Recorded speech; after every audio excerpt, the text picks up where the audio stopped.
It is SEC rivalry week, Egg Bowl, Iron Bowl, clean old-fashioned hate. We got playoff berths on the line and some more Lane Kiffin drama. Time to get the SEC squad together. You're talking ball with the SEC squad. From Alabama to Tennessee, from Georgia to Oklahoma, from Auburn to Texas, it's the local experts of the Locked On Podcast Network bringing you scoops, breakdowns, and the most comprehensive preview of the upcoming SEC weekend. It's the SEC squad, and we have a seat for you. Hurt feelings and thin skin are prohibited. Squad up, you're part of the SEC squad. The big questions I've been getting the last few weeks is, where's everybody at? Why has the squad only got a couple people? Well, it is rivalry week, and we have got a full house. Let's welcome in our squad. We got Jay Smith from Locked On Sooners. We got Brandon Olsen, Locked On Gators. Stephen Willis, Locked On Ole Miss. Chris Marler from Locked On Gamecocks. We got Eric Kane, Locked On Vols. Jimmy Stein, Locked On Bama. And Corey Burton, Locked On Vandy. Gents, good to see you all. Good to be here. Let's start as we do every week. Let's start with a prediction. Give me a prediction for your team this week. Jay, let's start with you. Oklahoma does not allow another touchdown for the second week in a row. I think that's pretty fair. That defense I is think it's pretty easy. That was low-hanging fruit. Not bold. My prediction is Digo Pavi is going to show up. Basically. The LSU offense, I don't know. I don't even know how this is possible. It keeps getting worse, so I don't know how it gets worse. But yeah, I can't relate to that one at all, for sure. Definitely can't relate to that. Hey, Eric, remember last week when I was like, Tennessee hasn't held an SEC opponent to under 30 points. And then we got 11, so there's that. I mean, that just goes to show you how bad Florida's offense is. I mean, just I know. Just imagine when we get Lane Kiffin on Saturday. It's going to fix everything. Yep. Let me also remind everybody, today's episode brought to you by FanDuel. Right now, new customers can bet just $5. If your bet wins, you'll get $300 in bonus bets to use across the app. Download the app today. Brandon, you guys are playing a rivalry game at FSU. They're locked in. Mike Norvell's coming back. First off, so happy about that. Good job. So happy. I've never been happier about coaching news. And look, I like Mike, but you're not cut out for this big dog, but I'm glad you're here. I really appreciate that one. This is going to be one of the ugliest football games anyone has ever seen. And I think of the 8 of us up here, only one of us is actually going to watch it. And I'm very jealous of the 7 of you that don't have to watch it. Is it the Sicko Bowl round? Oh, my goodness. I mean, I love that last week all the Florida fans were like, no one packs the house 90,000 plus to watch Florida football. And it was like, it's 31-0 within 12 seconds. Yep. Yeah. Hey, they stayed.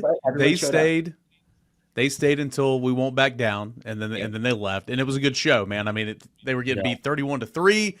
That whole place came alive. That was the best part about the night. I put it on Twitter. I said it's easily the best fourth quarter song, and Tennessee fans were hating on me for that, and I'm like, well, it's fact. I mean, it's the best fourth quarter song, and then they all left. So I'll give them props for that.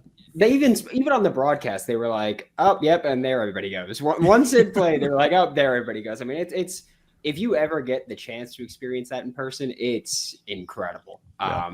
I'm hoping this coming season, next year, we come to Florida. So Oklahoma, hopefully we get a chance to experience that at night. That would be fun. I think that's one of the games I'm heading to. So Brandon, give me a prediction for your game. Yeah, you've been talking for 5 minutes. Dude. Oh, no, my prediction wasn't for the game. We're hiring Lane Kiffin on Saturday. That's my prediction. That's it. Okay. All right. That's all I have to say. That's it. What time's the game? We're riding the Lane train here. Is it well, then I will go to Stephen Willis next. Stephen, prediction for your team. We get to talk about football Friday, and that would be awesome to talk about an Egg Bowl when you have potentially the greatest regular season that Ole Miss football has ever had. Nobody is talking about this football game and what can happen.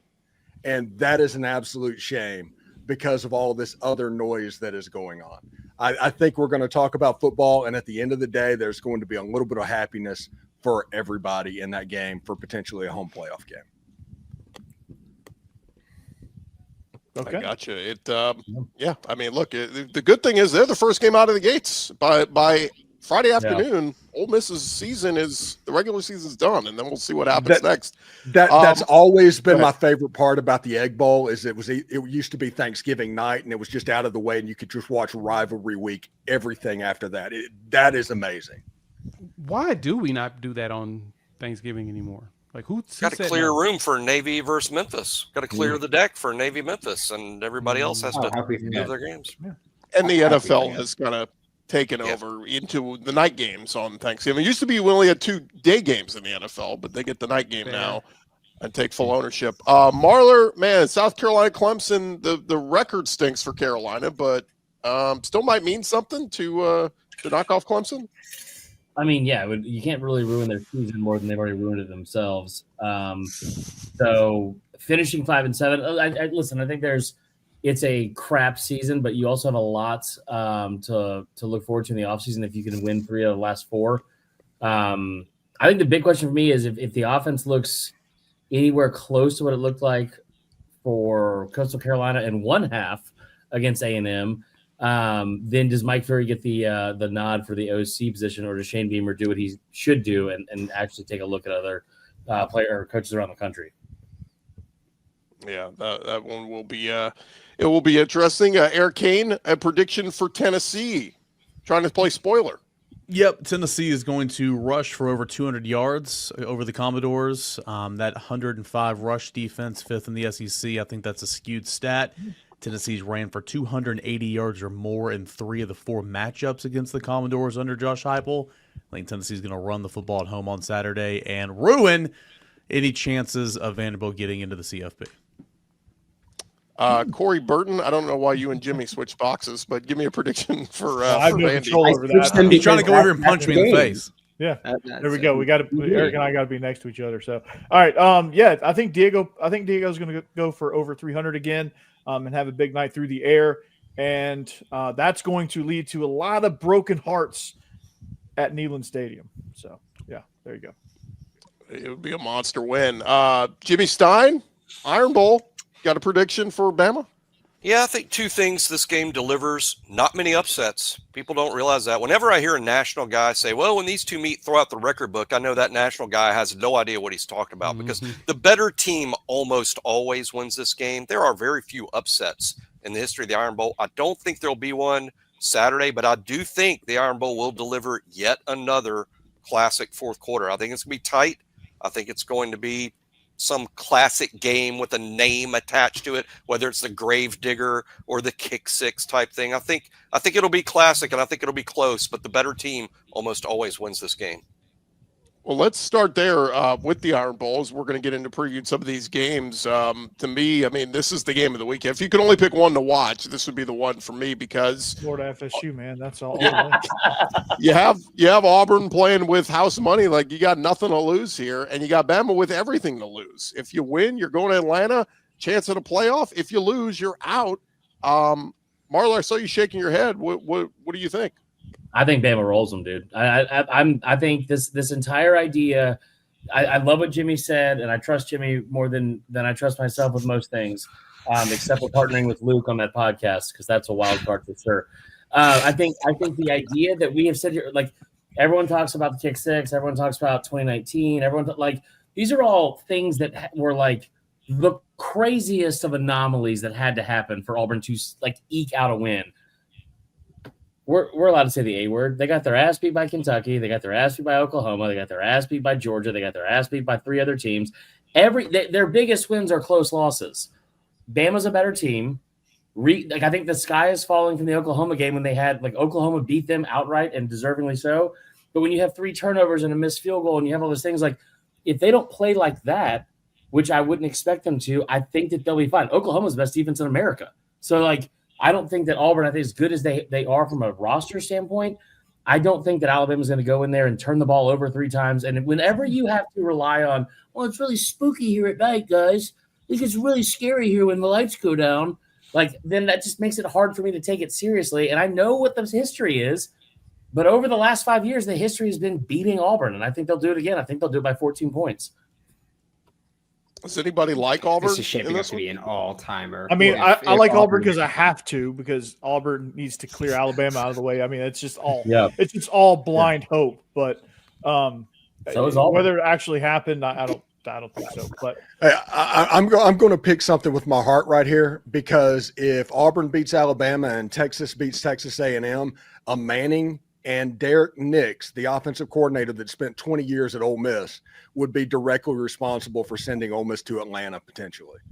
And Ole Miss doesn't want to go to Atlanta, but this would be the year that it would happen. Man, I keep going back and forth on this one. And Jimmy and I, we did a preview earlier this week, and he had some pretty interesting, perspective on this. I just look at that Alabama offense. That guys has just not been great the last few weeks, and I just wonder if Ashton Daniels, who had a spike against Vandy, is there a Deuce Knight wrinkle in here that they put him in? I wonder if this thing is in the 20s. I think that is advantage Auburn. Do you know who has the best defense in the SEC this year for yards per game? That'll be Alabama.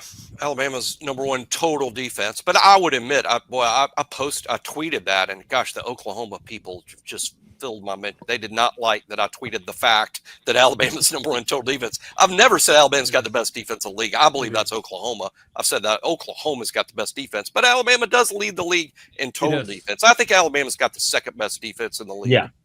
I think I meant it from mainly a numbers point. I agree with you. They looked great last week against Mercer, who's 9-1 in the FCS. Love making Georgia, but also the fact that this is the sample size you're giving with Auburn. It's a 2-game sample size, and again, I've heard Cam Coleman, I've heard Kendrick Falk. Those are really good players. They might be the best player in their position in the country for both those guys. You still got to get somebody that's going to get it to them. And you're talking about an offense that's like 76 in the country in third down offense. Alabama's one of the best teams in the country at that. As long as Bama doesn't turn the ball over, I don't think it's going to be close. Yeah, I agree with that. And to even add to that, Bama being number one in the conference in passing yards allowed at 148 against a team that now just named Ashton Daniels as the quarterback again, flip-flopping it, which I understood why they played Deuce Knight against Mercer. You're still preserving Ashton Daniels' red shirt. So he plays this week. This is only game 4. He can come back next season if they actually want to do that, which would be probably smart. But at the same time, I don't know how he's going to fare against this Alabama defense. So, yeah, I'm leaning too heavily on Alabama just going ahead and dog-walking them this game. Let's do a moment of truth. Raise your hand if you're going to take Auburn in the upset at Jordan-Hare. We got one. Or you got to. I have to. I just have to. It's got to happen. It's got to happen. You need it. I don't think it will. It's got to happen. Inject it in your veins. Kane Womack, belt to ass. Simple as that. Take the job at Arkansas right afterwards. Yeah. Let me push it a step further. If Bama gets to the SEC championship game, plays A&M or Georgia, whoever, and they lose, should Bama be out of the playoff with a third loss, or do you look at it and say conference championship runner-up is in no matter what? Oh yeah, they're in. They should need to be to in. me. Yeah. It only makes sense if they're right now in the playoffs, they win, and then they play in the conference championship. That should not be a thing that knocks them out because they were already in the top 12, top 10 basically. So. Yeah, no, that to me should not be a thing that eliminates you. You're playing an extra game, and you're playing an extra game against the other best team in the conference, the toughest conference in the land. Exactly. So, yeah. You will have some Miamis and Notre Dames and those schools saying we're 10-2. We deserve to be in. Well, they're wrong. They're playing a conference championship then. Notre Dame will be in. Notre Dame is in no matter what. Notre Dame will be in no matter what. I don't think that Miami as the brand would end up getting the nod over Alabama, especially if they the extra data point is them losing, especially if it's to a team that's like A&M that is undefeated or a Georgia team they've already beaten once. I don't, I said this a couple weeks ago, and I'm sure it has a bazillion bookmarks. I did the smart thing. I said it on Twitter. I hit the mute button, and then I never looked back at it. But that is, I think Bama was going to go win last week. I think they're going to win this week. I think they're going to beat Texas A&M. I think none of this is going to matter. And that's not like a shot at A&M. I think that the sky is falling idea that happened after that Oklahoma game was a little bit dramatic and drastic because that's a playoff team too. So I think, dude, I think there are 5 legitimate cases to be made for the SEC getting teams into the playoff, and hosting too. With buys or hosting, I think all those teams are very deserving.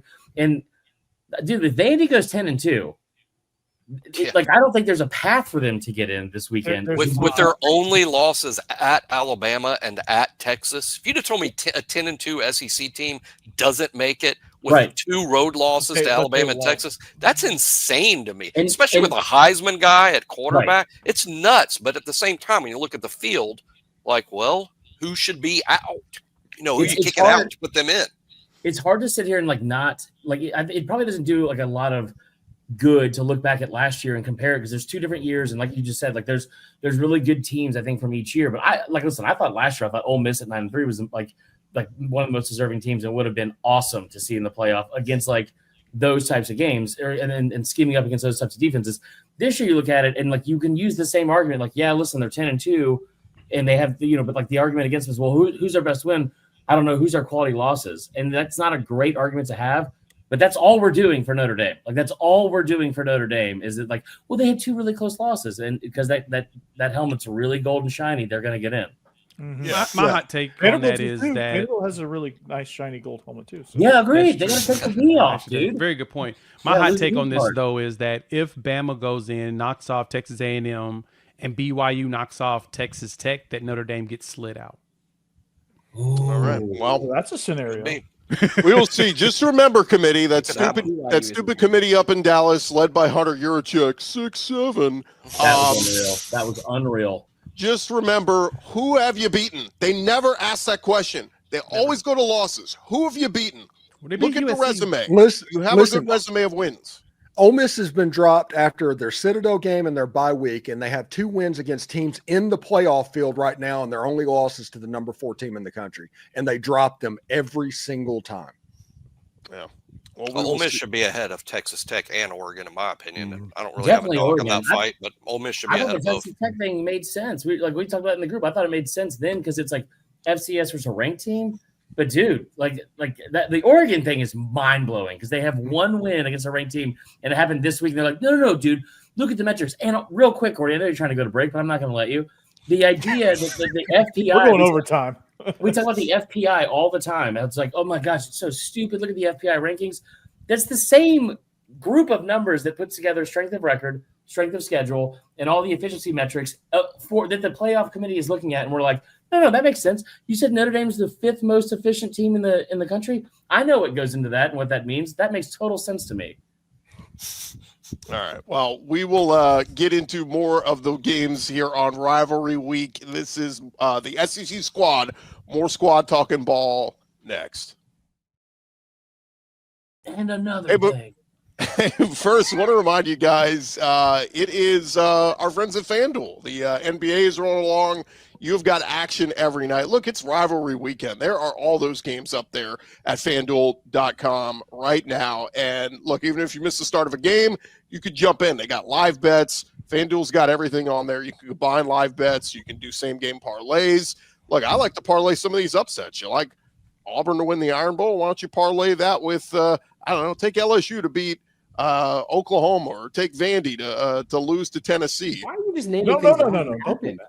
These might be take that. That's fine. These might be bets you like up at FanDuel.com. And right now, FanDuel is giving new customers $300 in bonus bets when your first $5 bet wins. So head to FanDuel.com, get signed up, play your game with FanDuel, and of course, they are the official sports betting partner of the NBA.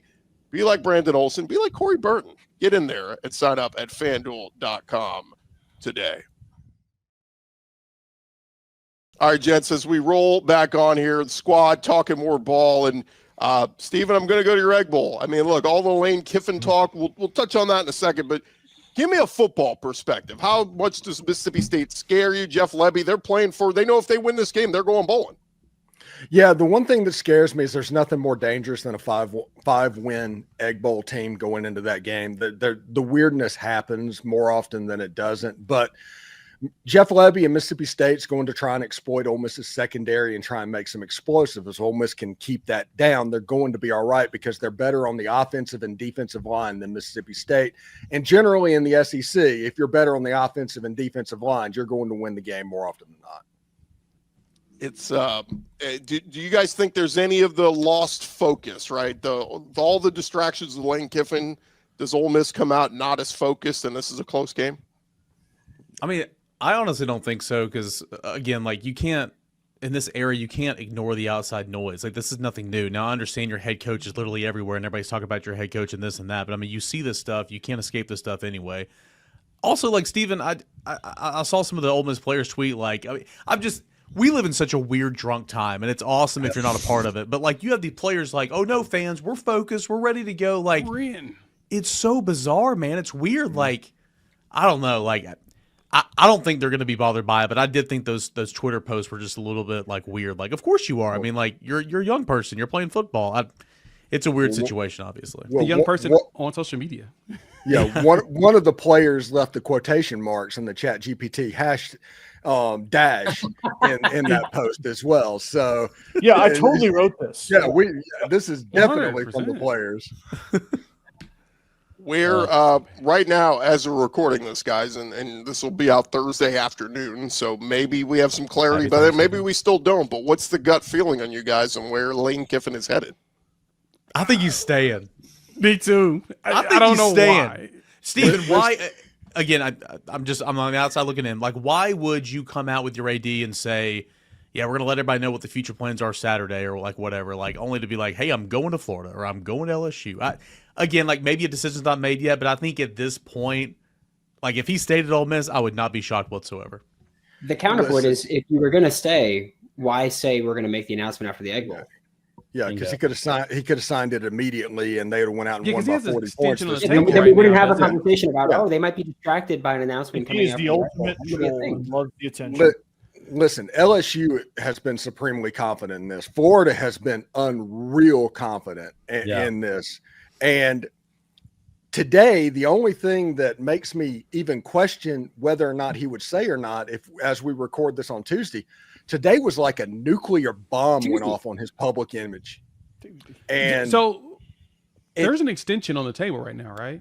Yes, he could sign it at any point. Any point he could sign it. Every other coach has signed their extension, right? He enjoys trolling, man. Yeah. Like I could totally still see him like going back after. He's just trolling for the he's just laughing hysterically. The problem with that is these guys think I believe him. He has alienated nearly everybody that surrounds Ole Miss, including the money people. And whenever you're coming back and you're thinking about coming back, you ideally would not alienate the money people whenever recruiting is a concern of yours and everything is about paying money for recruits. So that's the one reason I think this is not 4D chess that people like to talk about. But he is so whimsical and so emotional. Nobody can 100% this one way or another. You just can't. If anybody is absolutely certain this is going to happen, I don't believe that person. They lose credibility in this. Brandon, real quick, Florida fans think you're getting them, right? Yep. And Marler, you're close to the LSU situation. What are they saying? It's a done deal. I love it. I mean, but listen, here's I will say this: every person that I have talked to has been very spot on with everything that has happened in Baton Rouge for a very long while. And maybe he doesn't. I think he's got an option for all three on the table. I think my biggest thing is if he stays, like I don't think the like rebuilding the bridge that he's like burned with the fans is a big deal because winning cures all anyway. Like that's not a big deal. I've seen a lot of stuff like on social media, which is like the furthest thing from the truth. It just so happens to be with this coach that's like where he lives constantly because he loves to kind of like stir things up. But I think that one of the things I saw from like an Ole Miss side, and it was like he's going to have to repair this relationship with the fans. No, he's not. Like his job is to go win football games.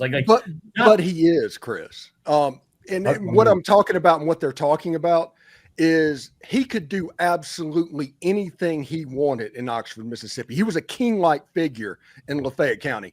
Now he can come back and winning will cure, but the best he's probably going to be as a transactional coach where you just want wins. You'll never get back to that. That's what they're saying. But Ole Miss has never been that. So it's like having that in place and going to the playoff is like, I think it's short-sighted from a fan base perspective to be like, And I get it because, like, listen, fan is short for fanatical or fanatic. Like, we all get it.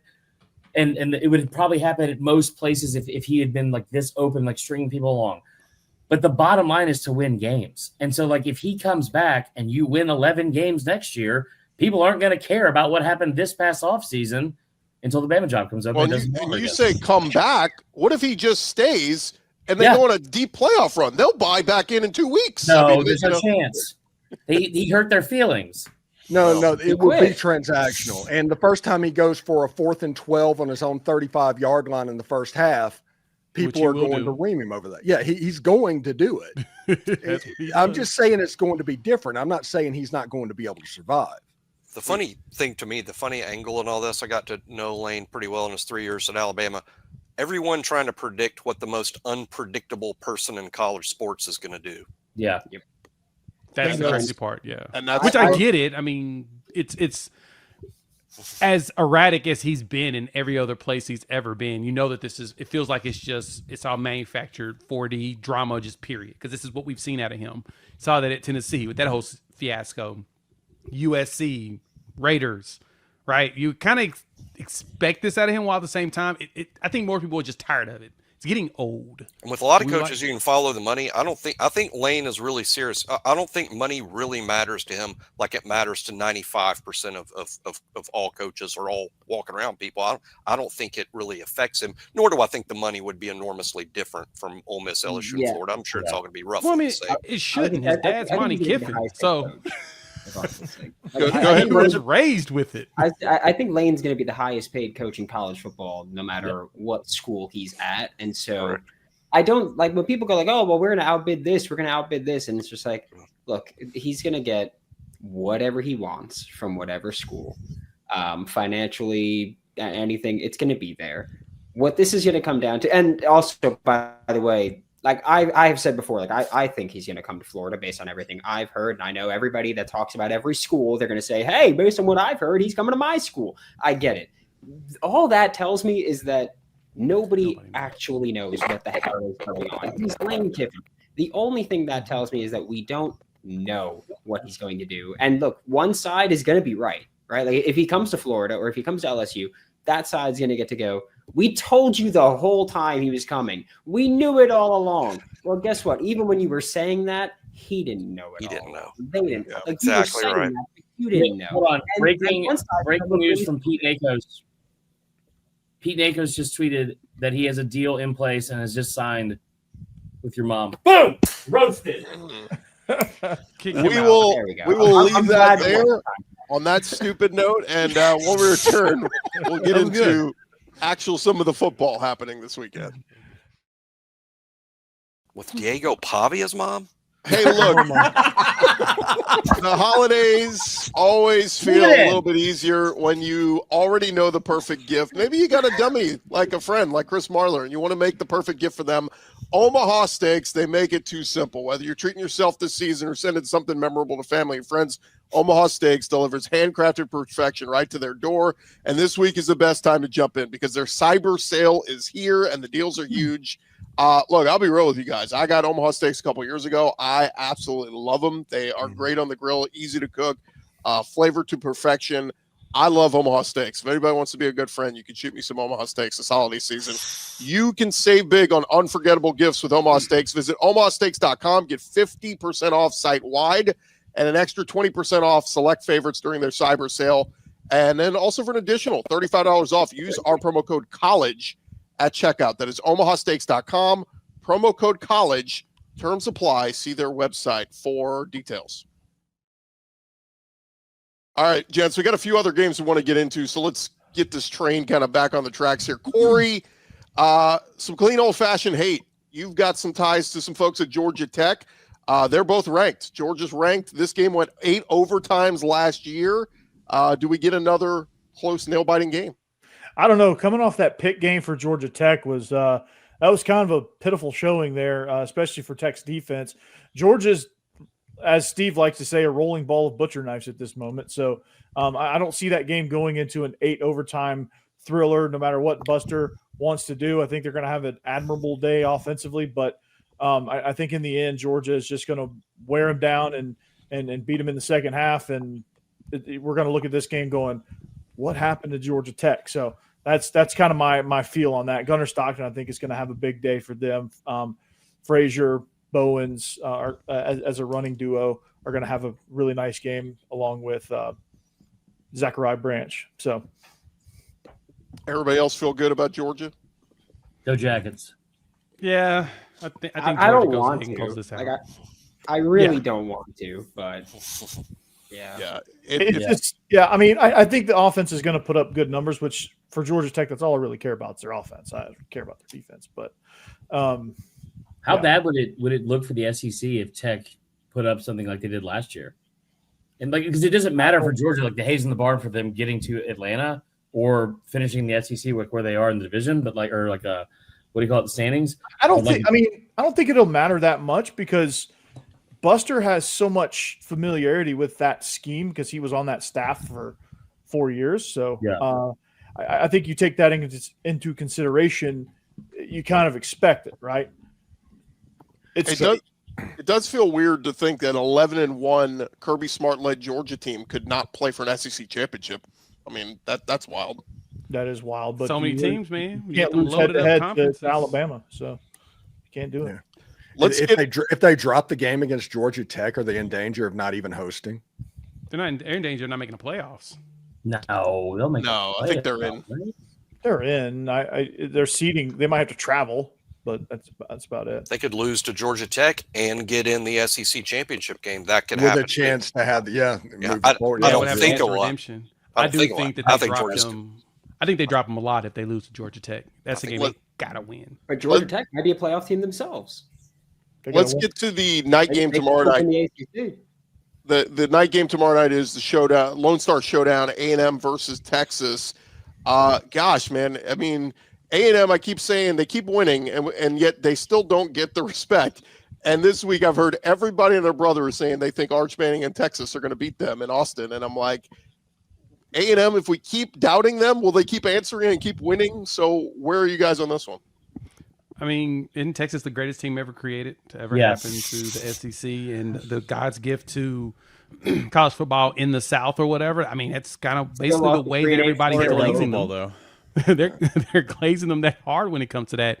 I do think that A&M should get more respect for the fact that they actually went undefeated. Granted, everyone they played was on the right side of the top 16 in the SEC. So it's not like they actually had that much of a quote unquote gauntlet to deal with, but at the same time, they were Oklahoma able to did? Wait. Yeah, no, they did. Sure, actually, yeah. But so that's like my thing is like they were able to still execute all the way through. That Vanderbilt game was big. That South Carolina comeback, which I can't believe that happened. Still can't believe Shane Beamer still has a job after that, but I digress. Let's talk about it. Why don't we respect them? I guess is my question. I think there's five SEC teams may make the college playoff with Vanderbilt unjustifiably on the outside looking in. Yeah, come on, committee. A&M has played none of them. Come on. A&M has played none of them. Jimmy, they haven't played an SEC opponent with a winning record this year. They have played their combined record in the conference play is 11-39. You talked about earlier how all these fans got real mad at factual numbers. I did this yesterday. I was like, hey, guys, this is kind of crazy. And people were like, you know what? Shut up. Your dad doesn't love you. And I was like, yeah, we know that. Okay, what do you want me to do about these rankings? Like 11-39? Dude, they have played 7 games and all 7 teams are in the bottom 8 standings. How's that possible? Texas is the best SEC team A&M will have played. Yes, they are. If Texas wins that game, how far does A&M fall? I don't know, but transitive property, Florida is better than Texas because Florida beat Texas and Texas A&M beat the crap transitive out of property. Florida. All right, Tennessee. Go ahead. There you go. But I'm just saying it's like I want to say like Texas A&M seem like pretenders, but I've also seen Texas and their offense get their asses handed to them by every team with a good pass rush. Texas A&M has a pretty good one. Good pass rush. So I think Texas A&M, like Cassius Howell, he's great. He was, I mean, the most disrespectful player I've ever seen against Florida. That's a compliment, by the way. Like I love that stuff. he might do way worse to Texas. And that should terrify Texas fans. He is a finalist, by the way, for the Lombardi Award, the Bednarik. I mean, for Cassius Howell, you're talking about a guy that really just the light bulb came on this year, and he's been a difference maker. I will say though, Michael Taff, DB for Texas, said this week, asked who would get his Heisman vote if he had one. He said Arch Manning. He thinks I Arch hate is the kid so much. He does drugs. Kids, but my God, it is that kid he's like a Texas fan somehow snuck into the body of a player, and it's like that's how he speaks about the team. And it's not like coach speak, like, well, no, I really want to pull for my guys. It's like, no, I'm delusional. I'm completely delusional, just like the fan base. God, we barely lost to Georgia. You lost by 25, dude. Well, as we Off the top rope. as we kind of conclude here, guys, let me just run through some of these real quick. Does everybody think Oklahoma wins this week? I mean, Vandy kind of needs them to get out of the way too. The Oklahoma win though. Yeah, it'll be a barn. It'll be burn. 3-0. There's no use. There's no use in hoping for LSU. There's just no use. This is not going to happen. It's foolish. My bad. It'll be 17-0, and we'll score 2 defensive touchdowns because really LSU's offense is Probably right. Yep. Kentucky, Louisville. Louisville keeps losing, and then their best receiver is going to be out. Mark Stoops at Kentucky. They got humbled last week, but this is a rivalry game. It's at Louisville. I think Kentucky gets their 6th win. What do you guys think? They do. Or their 7th. Like the. Oh no! I'm sorry. All right. They're gonna go 6-7 this year. No. somehow. I think they go bowling. I think they can get that win against. There we go. Louisville. I did see that. Did you kick him out? I did see Mark Stoops said earlier this week Connor Boley is coming back next year, so that's already. Where did he go? To the transfer portal. Who's going to pay him? I'm curious to what school's going to actually pay him to leave. Get to know LinkedIn. Oh, Clemson, South Carolina. Anybody want to take? Are we taking Clemson or taking Carolina? Carolina, and all of you better agree. Yep. Yeah. They're a 2.5-point favorite, which is wild. I will say the craziest part of this game is South Carolina is going to have to figure out a way to run the ball effectively. And by effectively, I mean like for 3 to 4 yards a carry if they can. And that, like, as bad as Clemson's been, the draft stock of those 3 players on defense hasn't dropped at all. No. But they are a defense that's able to get got. And I think that it would just go a long way if Beamer could, get some momentum rolling for next year's 7-5 season. If he can finish off with a win here against Clemson. Are they going to forget to set the quarter clock? Are they just going to leave it on 1 the whole game so that he thinks he's in the first quarter? This might be the last game we see Lenore Sellers too, guys. Thanks, dude. Let's talk about that. He's going to Kentucky. He's going to the NFL draft. Replace Cutter Bowling. Vanderbilt, Tennessee. I'm so torn here because Ranked matchup. I'd love to see Vandy win, but man, in Knoxville, Eric, I feel like Tennessee's going to get this done. I was going to say, you have the 2 hosts for these shows. Are you just going to gloss over this game? I mean, Vanderbilt's got the biggest game in program history for About Vandy. this game earlier. It's down The the first line. time ever, if we can win this game to get to 10 wins, it'll be first time ever. Yeah, I think Diego Pavia is obviously a problem. I think he's a really good player. It's not just him. I think his skill's a whole lot better this year. Not just Eli Stowers, who's fantastic. Defensively, kind of hit or miss. Like they've given up 30 points or more in like four games, I think. Like I said earlier, I think that rush stat, they're 5th in the SEC, getting up 105 yards a game. I think it's a bit misleading because a couple of the offenses that actually run the football well, like Auburn and Missouri, just ran it all over them. I think Joey Aguilar can throw it all over that defense, just like Diego Pavia is going to throw it all over Tennessee. I think Joey Aguilar can have a field day through the air. But kind of going back to what you said, Gordy, playing at home, it's senior day. I mean, it doesn't matter, like, typically Tennessee owns a series, right? But it's a rivalry game. Tennessee's going to get up for it, and this crowd wants nothing more than to see Diego Pavia play like crap. So I like Tennessee at home, and it's unfortunate for Vanderbilt and Vanderbilt's fans because it's been a fantastic year. But Vanderbilt needs to win this game and needs to win it convincingly and needs help. Again, the overall storyline, I don't think they're going to get that. No, I don't think they're going to get a lot of help, but they just need to help themselves to even make the committee make a decision. I mean, I think you get to that precipice right there, and that you can say a lot about that. So, with Diego Pavi, he's electric as they come. Lately, there's a lot of momentum with this offense. They've become explosive.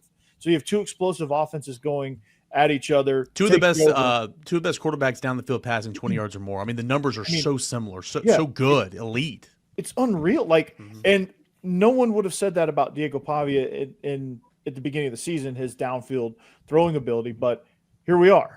Because he's been a runner, he's been a short to intermediate passer, not much pocket awareness coming into the season. He's developed that over the course.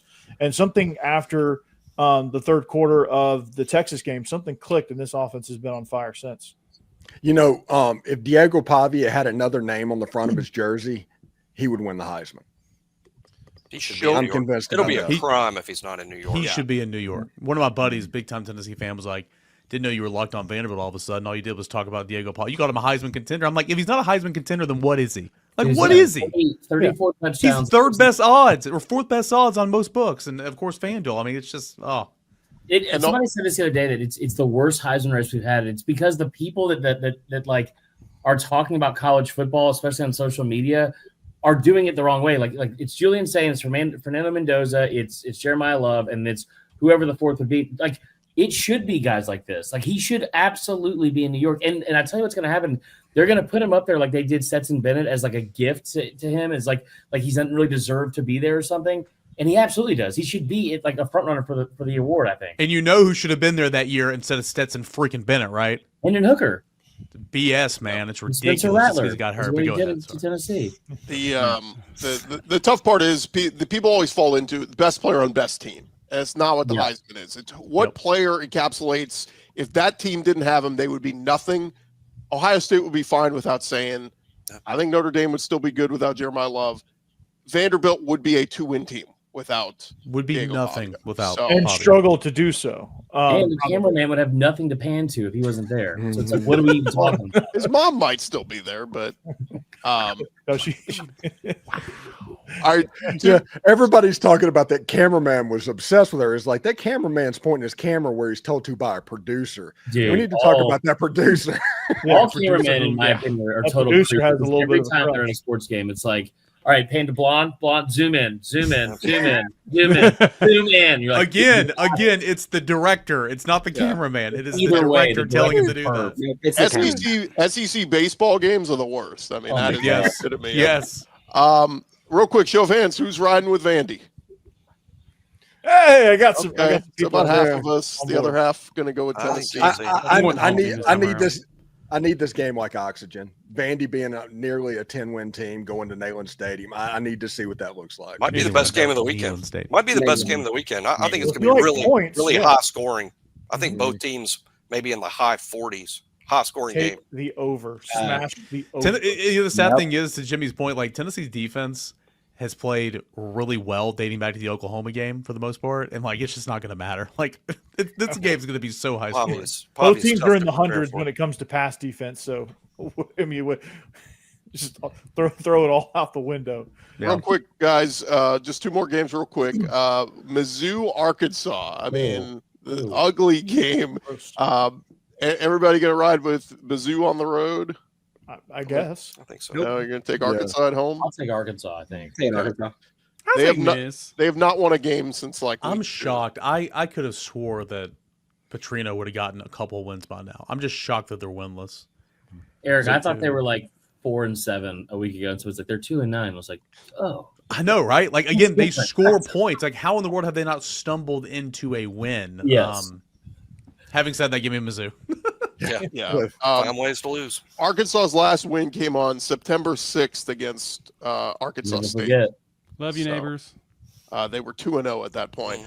And the last one, Brandon, Florida against Florida State. A closer? I mean, Mike Norvell can get to a bowl game with a win. Are we riding with FSU here? Okay.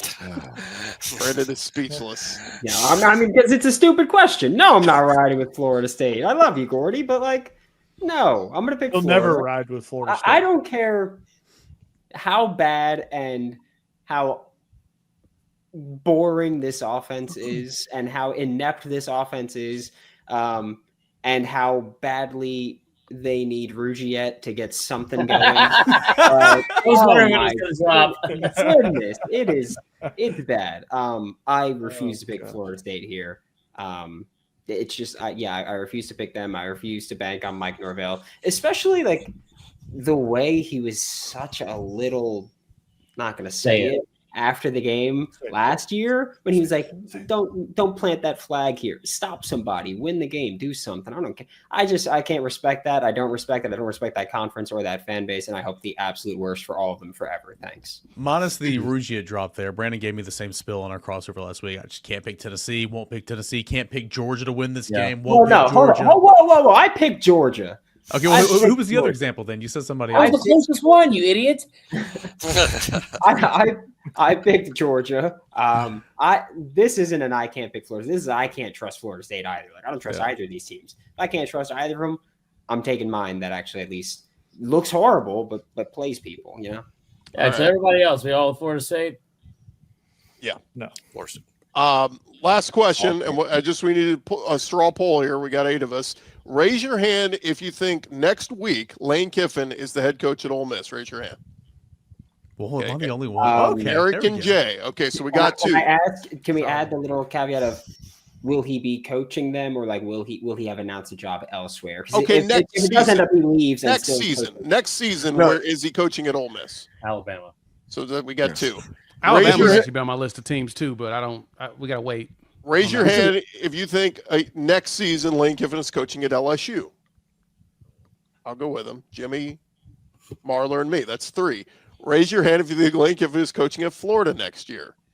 Brandon, Steven, and Corey. So 3-3-2. Wow. This is what about North Texas? Give me Florida. Give me Alabama. I'll take Alabama as a wild card. He's going to throw the ball off and go Oregon State. Kalen DeBoer is very much employed still, so we shall see on that. Kalen DeBoer's about to go to Penn State. You can be a new lion. That is not happening. One writer in Pennsylvania said that. I was literally dropped my mic drop. All right, gents, that's going to do it for this edition of the Squad Show. Remember to follow and subscribe to your favorite SEC team. We'll be covering your favorite teams all throughout the offseason and postseason, and I'll have you covered with every day with Locked On SEC, part of the Locked On Podcast Network, now the #1 sports podcast network.